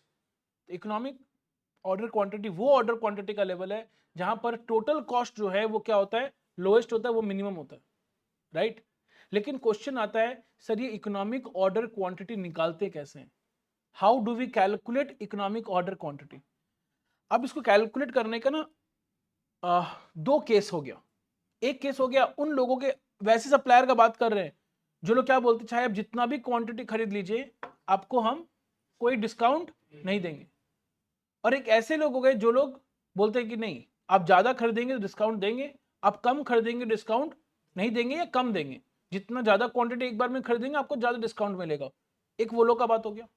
हम लोग अभी उनका बात कर ही नहीं रहे जो लोग डिस्काउंट देते हैं, अभी हम लोग उनका बात कर रहे हैं जो डिस्काउंट नहीं देते हैं, बोलते जितना भी क्वांटिटी खरीद लो पैसा उतना ही लगना। मतलब परचेस कॉस्ट डिसाइडिंग फैक्टर होगा ही नहीं, क्योंकि अगर जितना भी क्वांटिटी खरीद लो पैसा उतना ही लगना है, भाई एक बार में चाहे हम कितना भी खरीद ले, साल भर में तो 20000 मीटर ही खरीदेंगे, और वो भी साल भर में कितना खरीदेगा 20000 मीटर ही खरीदेगा, और प्राइस में अगर कोई चेंज नहीं है तब तो हम लोग दोनों का परचेस कॉस्ट क्या आएगा, सेम ही आएगा। मतलब परचेस कॉस्ट यहां पर क्या होगा, इररिलेवेंट होगा, डिसीजन लेने में इररिलेवेंट है ना, क्योंकि दोनों में परचेस कॉस्ट क्या आएगा, सेम ही जब है, तो परचेस कॉस्ट के बेसिस में तो कुछ डिसीजन लेना ही नहीं है। हमको डिसीजन किसके बेसिस में लेना है, ऑर्डरिंग कॉस्ट और कैरिंग कॉस्ट।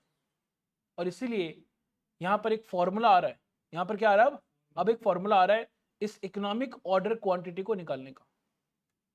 देखो क्या लिखा हुआ है, इकोनॉमिक ऑर्डर क्वांटिटी का फॉर्मूला क्या है, यहां पे देखो लिखा हुआ है EOQ का क्या फॉर्मूला, इकोनॉमिक ऑर्डर क्वांटिटी को शॉर्ट में क्या बोलते हैं, EOQ, root over of 2 into annual requirement of raw material into ordering cost per order by carrying cost per unit per आना।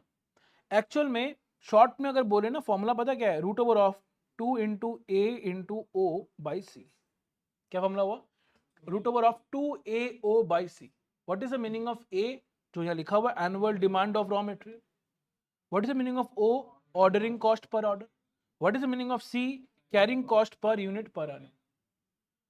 तुम पूरे फॉर्मूला में देख, कहीं पर भी हम परचेस कॉस्ट का बात नहीं कर रहे हैं, हम ऑर्डरिंग कॉस्ट का बात कर रहे हैं, हम कैरिंग कॉस्ट का बात कर रहे हैं, डिमांड का बात कर रहे हैं।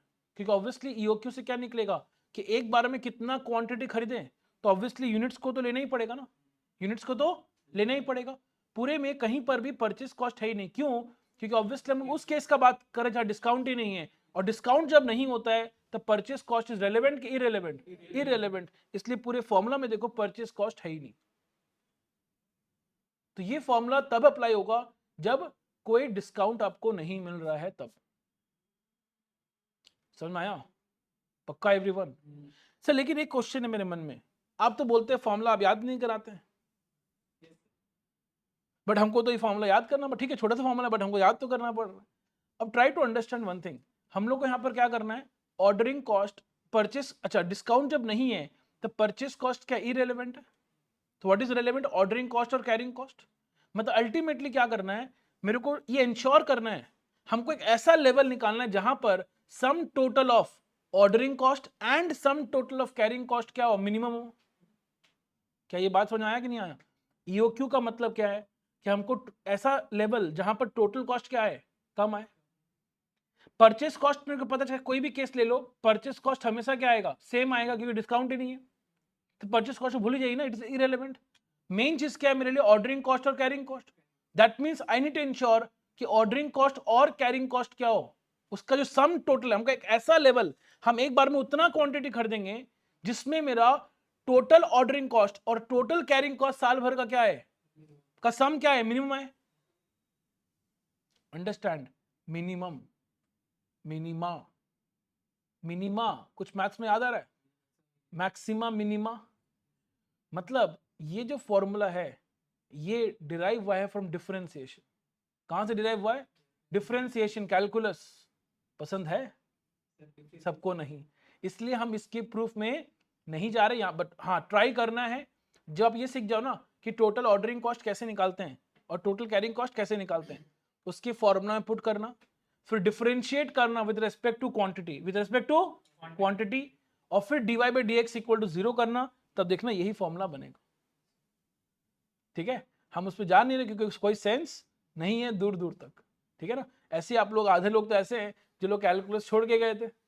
अभी लास्ट डे कोई बोल रहा था ना, आप लोग बोल रहे थे हम लोग तो कैलकुलस छोड़ के गए थे, तो इसमें जानने का कोई सेंस मेरे को तो समझ नहीं आता।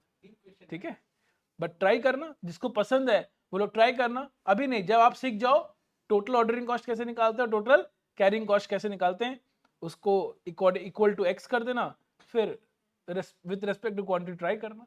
ठीक है, बोल। आप बोले कैरिंग कॉस्ट डायरेक्टली प्रोपोर्शनल है, हाँ ऑर्डरिंग कॉस्ट इनवर्सली, हाँ, बट यहाँ पे उल्टा क्यों लिखा हुआ है, क्या उल्टा लिखा हुआ है, से ऑर्डरिंग कॉस्ट डायरेक्टली है और कैरिंग कॉस्ट इनवर्सली। नहीं तू गलत बात कर दिया, तुम गलत बात कर रहे। यहाँ क्या लिखा हुआ है, क्या लिखा हुआ है, क्वांटिटी, एक ऑर्डर में कितना मंगा रहे हो उससे कैरिंग कॉस्ट डायरेक्टली प्रोपोर्शनल है।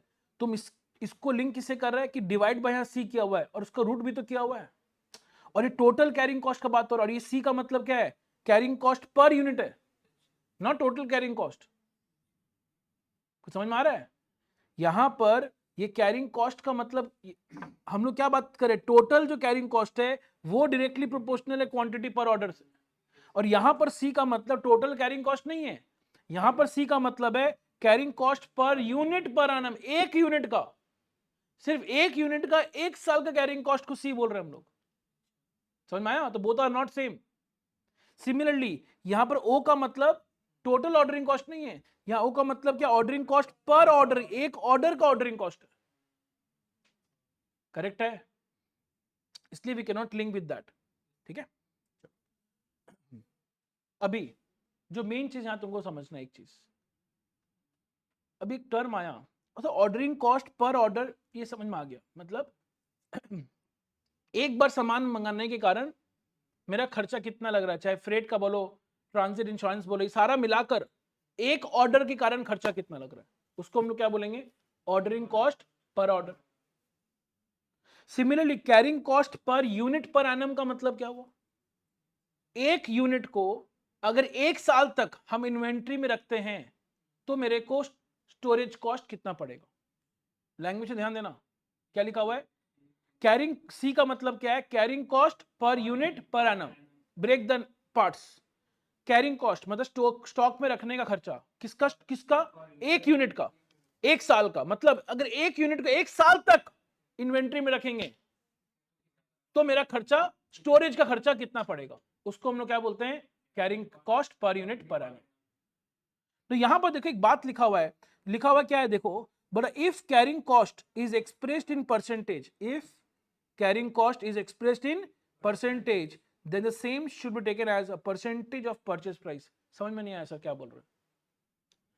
For example understand one thing, question बोलता है, क्वेश्चन दिया हुआ है इंटरेस्ट कॉस्ट 20%, तो ऑब्वियसली इंटरेस्ट कॉस्ट क्या है, परचेस कॉस्ट, ऑर्डरिंग कॉस्ट या कैरिंग कॉस्ट,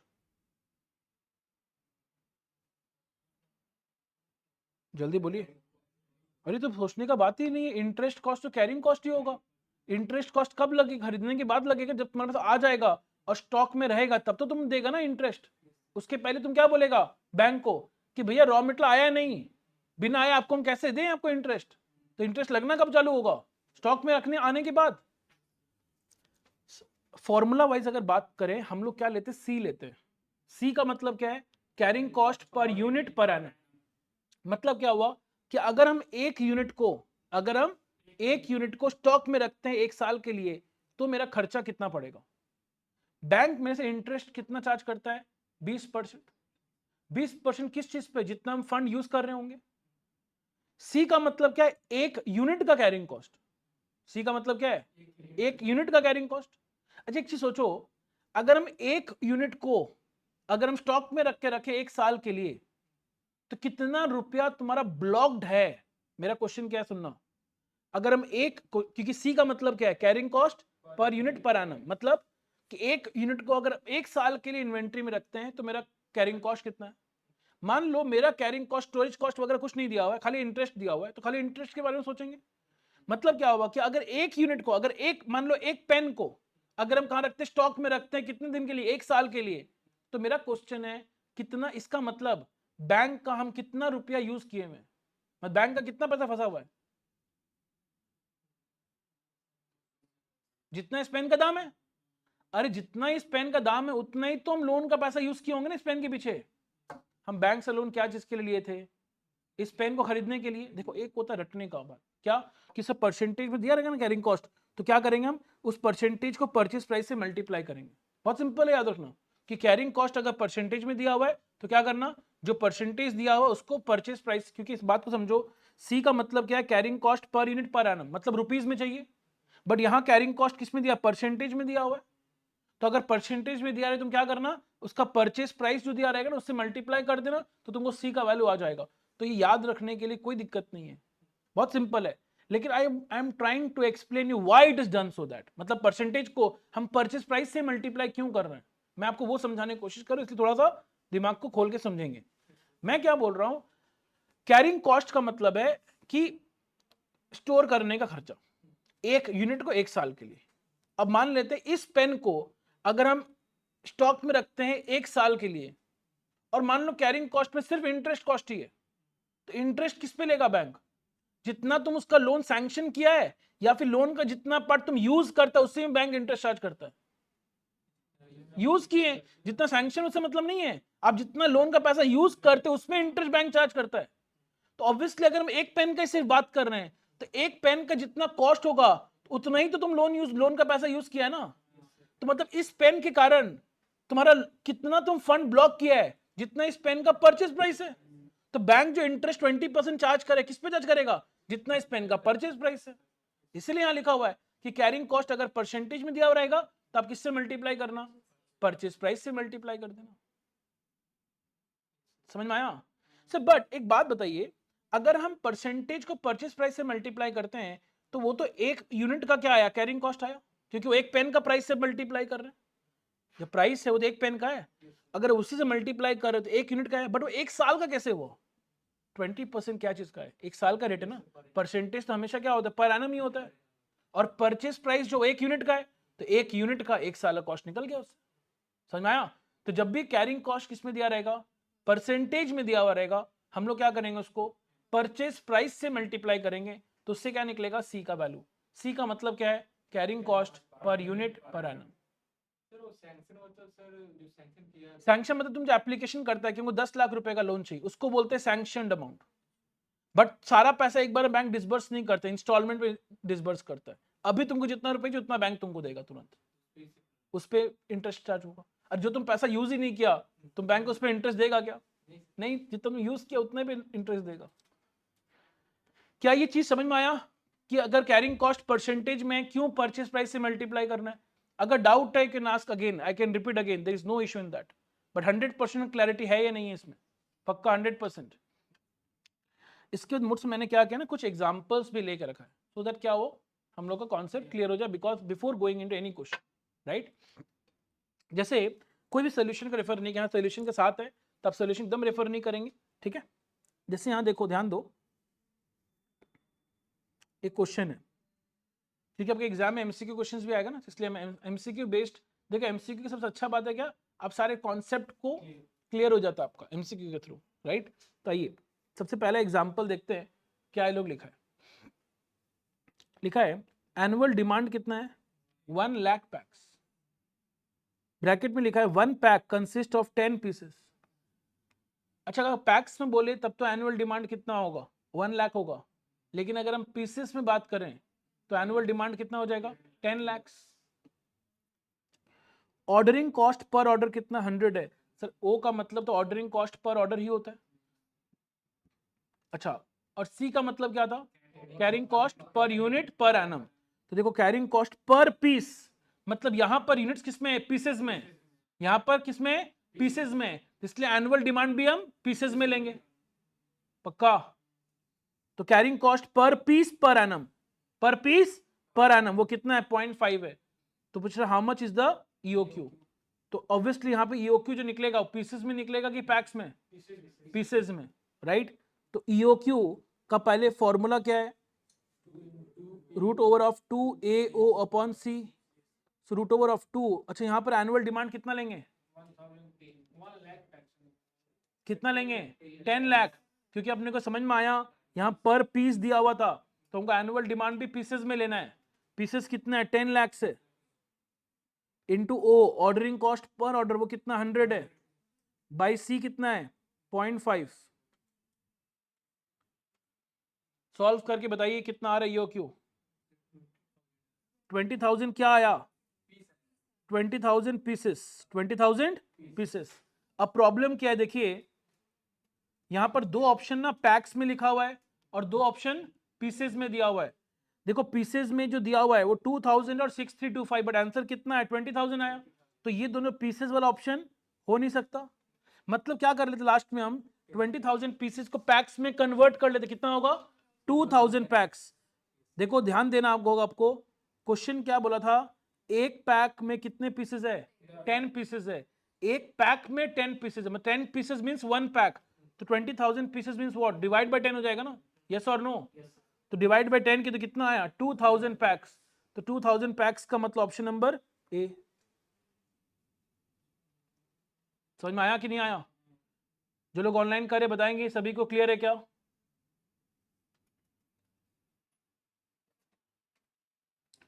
सभी को क्लियर है? चलिए विशाखा का आ गया जवाब, नजमुल का भी आ गया, बाकी लोग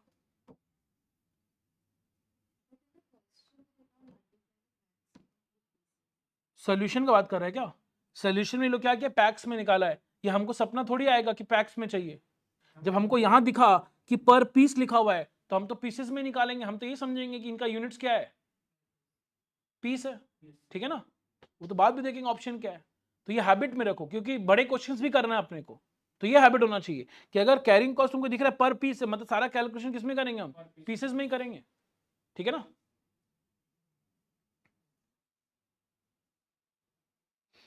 चले आगे,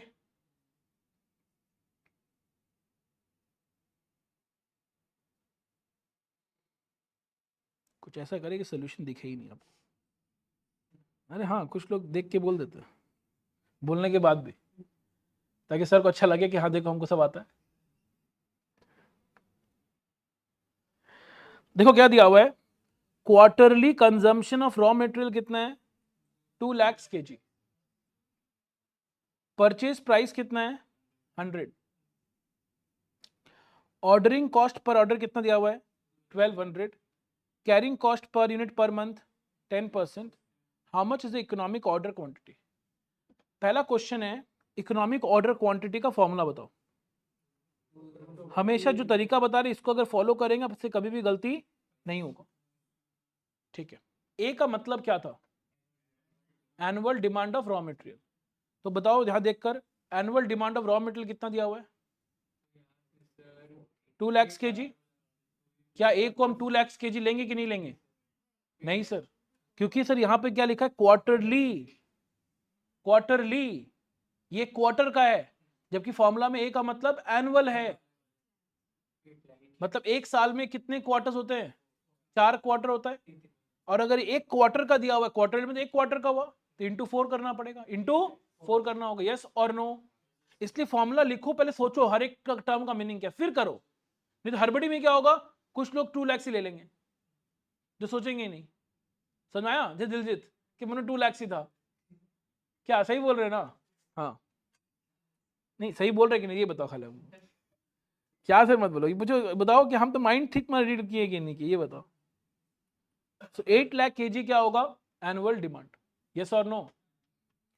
अच्छा फिर ओ का मीनिंग क्या था, ऑर्डरिंग कॉस्ट पर ऑर्डर, वो तो डायरेक्टली क्वेश्चन में गिवन है, कितना 1200। सी का मतलब क्या था, carrying cost per unit per annum. Sir एक चीज है, यहां परसेंटेज में दिया हुआ है, किसमें दिया हुआ है, परसेंटेज में, इसलिए परचेस प्राइस से क्या करना होगा, मल्टीप्लाई। तो अभी पढ़े थे हम लोग कि अगर कैरिंग कॉस्ट परसेंटेज में देगा तो परचेस प्राइस से मल्टीप्लाई करना होता है। तो 10% किसका होगा, 100 का, दैट कम्स टू व्हाट, 10। क्या ये 10 करेक्ट है, बोल क्या, वेरी गुड। सर यहां पर ये पर मंथ दिया हुआ है, लेकिन सी का मतलब क्या है, क्या पर यूनिट पर एनम।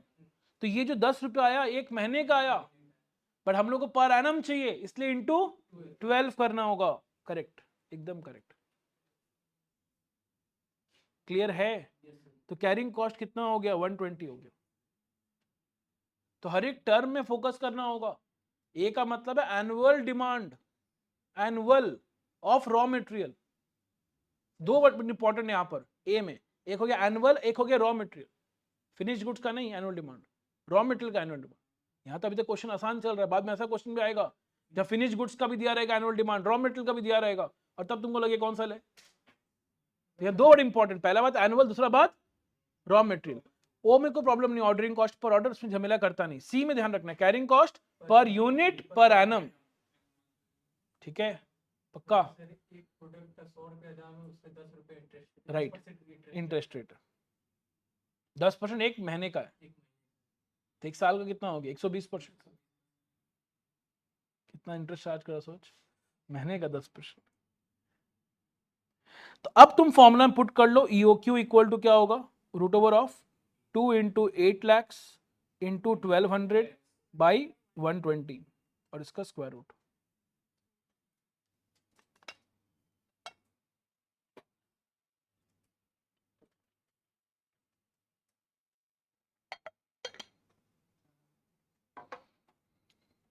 $4000 आ रहा है क्या सबका,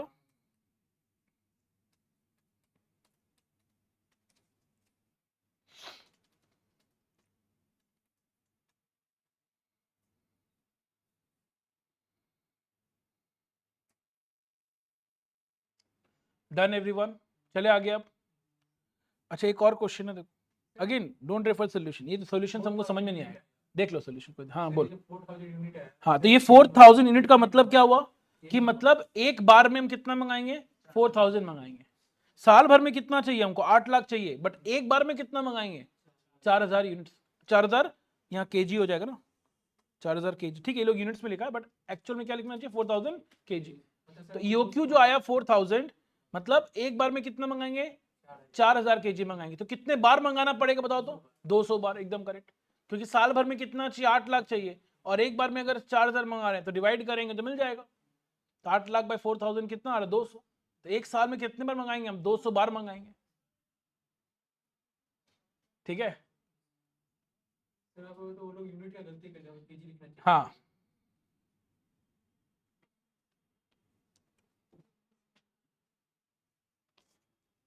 अब देखो एक और एग्जांपल, ये सोल्यूशन तुमको समझ में नहीं आएगा इसलिए हम देखने भी दे रहे हैं तुमको सोल्यूशन, आराम से देखो कि ये टॉपिक, ये कॉन्सेप्ट पढ़ा ही नहीं अभी तक, उसके बेसिस सोल्यूशन क्या होगा।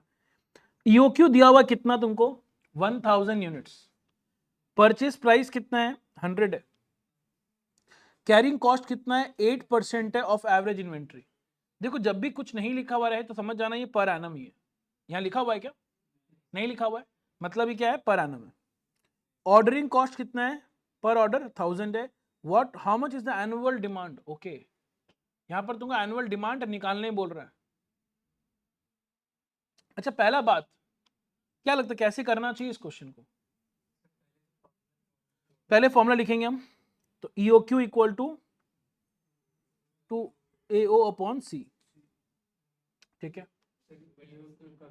अच्छा, तो इसका मतलब ये क्या बोलना चाह रहा है, तो इसी फॉर्मूला में अगर हम बाकी सारा पुट कर देंगे तो A आ जाएगा सॉल्व करके, ठीक है।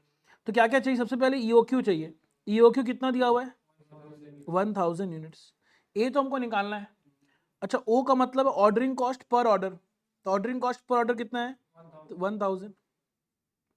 C का मतलब है carrying cost per unit per annum, तो सर ऑब्वियसली 8% अगर दिया है तो परचेज प्राइस से मल्टीप्लाई करना होगा, तो 8% किसका, 100 का, कितना आएगा, 8 आएगा। और इसमें कोई कंफ्यूजन, इसका कोई रिलेवेंस नहीं है, इसका रिलेवेंस ये क्यों लिखा हुआ है, ये तुमको समझ में, तुमको बाद में आ जाएगा इसका ऐसा क्यों लिखा हुआ है, ऑफ एवरेज इन्वेंट्री बाद में समझ में आएगा, बट इसका कोई रिलेवेंस नहीं है अभी के लिए। अभी के लिए तुम ये मान के चलो एवरेज इन्वेंट्री वर्ड का कोई रिलेवेंस नहीं है, ठीक है। तुमको बाद में समझ में आ जाएगा यहाँ पर एवरेज इन्वेंट्री क्यों लिखा हुआ था, ठीक है ना।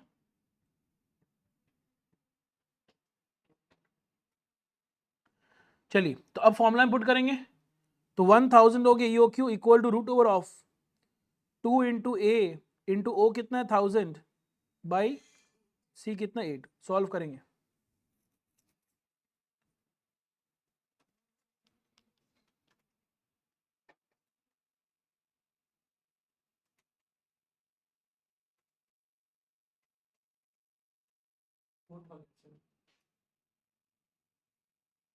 आ रहा है 4000,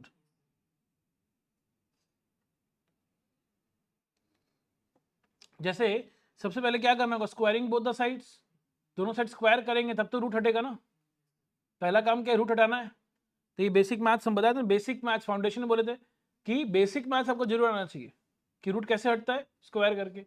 जैसे लास्ट डे आपको याद होगा जब फिक्स्ड कॉस्ट वेरिएबल कॉस्ट आया था तो बेसिक लीनियर इक्वेशन सॉल्व करने आना चाहिए, ठीक है ना, तो वो सब चीज़ आपको जरूर आना चाहिए। तो 1000 का स्क्वायर करेंगे तो 1000 into 1000 equal to 2 into A into 1000 by 8, 1000 cancel, तो 8000 equal to 2A, A equal to 4000, correct है। सो एनुअल डिमांड कितना आ गया, 4000 यूनिट्स। यहाँ एक चीज बताएगा तो कितने बार ऑर्डर प्लेस करना पड़ेगा, यहाँ पर बताओ, apply your common sense and tell me. 4 बार, क्यों, हमको साल भर में कितना खरीदना है, 4000, एक बार में कितना, EOQ का मतलब ही क्या हो, एक बार में कितना खरीदना है 1000, तो कितने बार खरीदना पड़ेगा, 4 बार, ठीक है ना। यहां तक सभी को क्लियर है क्या,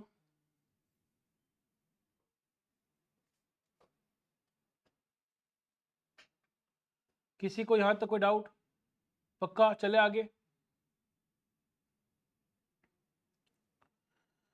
नाउ सभी को ध्यान दीजिएगा, यहाँ पे क्या लिखा हुआ, how is annual demand computed under EOQ, मतलब क्या है, अभी तक तो तुम्हारे सामने कहानी बहुत आसान था, जहां पर एनुअल डिमांड क्वेश्चन में डायरेक्टली गिवन था, लेकिन ऐसा हमेशा होगा ऐसा कोई जरूरी नहीं है। क्वेश्चन तुमको कॉम्प्लिकेट भी करेगा, तो कुछ कॉम्प्लिकेशंस का बात कर रहे हैं, ठीक है, जो तुम्हारे सामने आएगा, अगर उसके बारे में तुमको पहले से मालूम रहे तो तुम्हारे लिए चीजें क्या हो जाएगी, इजी हो जाएगी।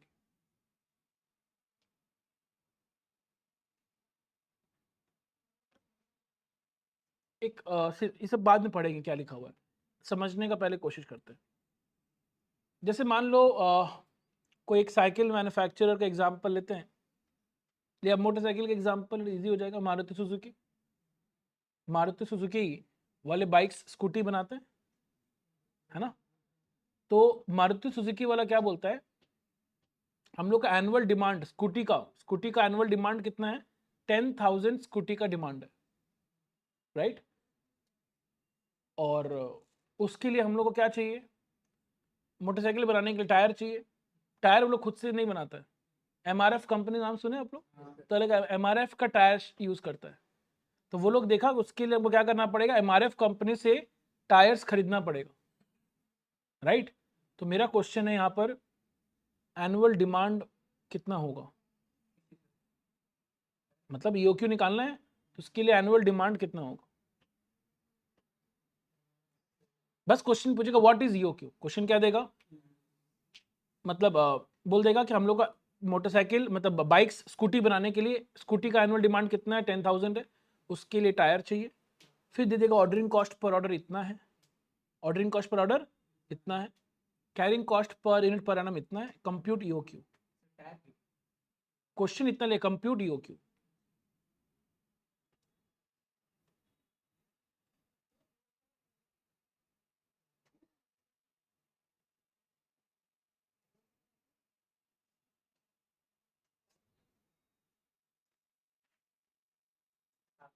अरे हम तो बताएंगे, तुम लोग तो अपना दिमाग भी लगा लो ना।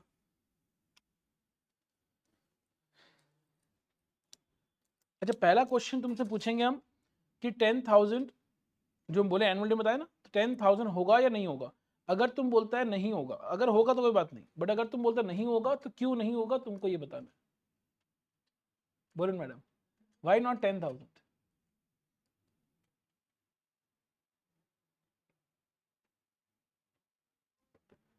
Why not 10,000।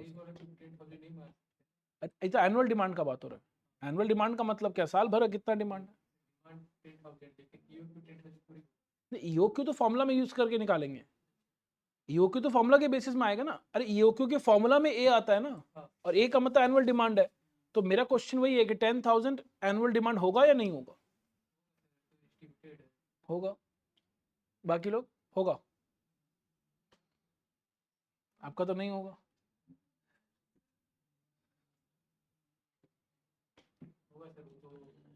अब एक चीज बताओ, अच्छा ए का मीनिंग बताओ पहले, पूरा बोलना है, annual demand of raw material in units, ये annual demand of raw material. मेरा क्वेश्चन है ये 10,000 क्या था, स्कूटी। स्कूटी क्या है, रॉ मटेरियल की फिनिश गुड्स, फिनिश गुड्स 10,000 कैसे हो सकता।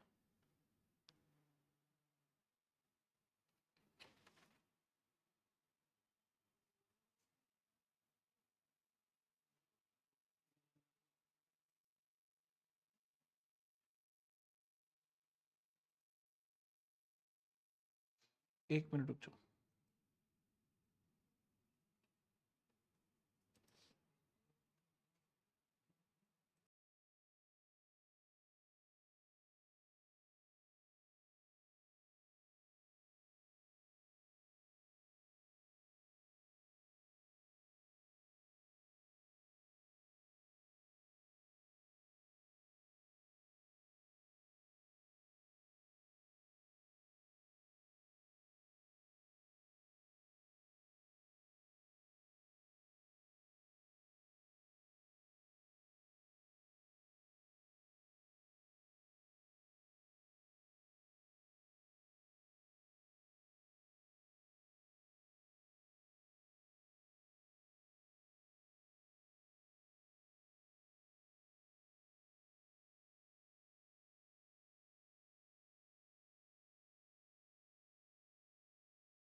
ठीक है, तो अभी इंटरनेट रिकवर नहीं हुआ है, तो जो लोग ऑनलाइन करें उनका मिस हो जाएगा, ठीक है। तो अभी के लिए मैं क्लास एंड कर दूँ, उस रूम में चेक कर लो एक बार नेट का क्या अवस्था, ठीक है। तो अपने फिर ज़्यादा बचा हुआ नहीं था, 2-3 मिनट का और डिस्कशन था आज का, तो अपने फिर डिस्कशन कंटिन्यू करेंगे कब, कल के क्लास में करेंगे, ठीक है। That's all, thank you.